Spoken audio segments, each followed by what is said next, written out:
后来这个 F-16的战机来失事，即卖是全面来停检，是毋是会影响到战力呢？国防部的副部长讲，这个特检的期间，任务由台南甲台中基地 IDF 的战机来接替，这个战备上无问题。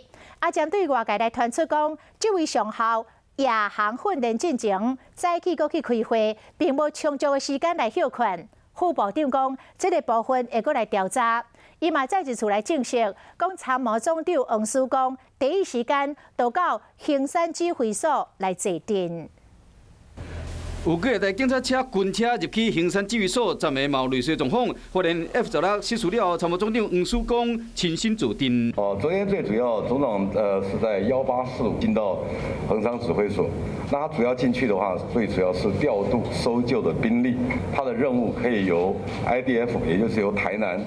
来台中2个基地来接替。本来是国防部长简立发爱出席的立法院国防委员会，因为 F-16以外，临时改由副部长备询。面对外界的传讲，失事 F-16在夜间训练的时，飞官张正志迄一天的早起阁参加会议，有休困无够顾虑，张铁平特别说明。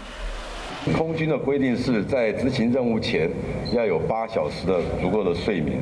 才能执勤。那这部分将来是我们调查的一个重点。另外，像中国军机一直来扰乱空军应付了有够忝，造成因的任务负担甲勤务人员的工作压力，才会提出讲最近这些事故敢有影。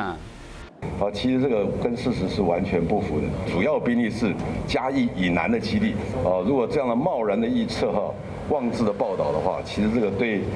军心士气是有负面影响，同时对飞行员的家属也是一种伤害。因为一个战斗机出代志，张铁平一直咧解说，不过到底为什么入去呼吁爱设立飞安评估中心，彻底检讨失事原因和外界了解？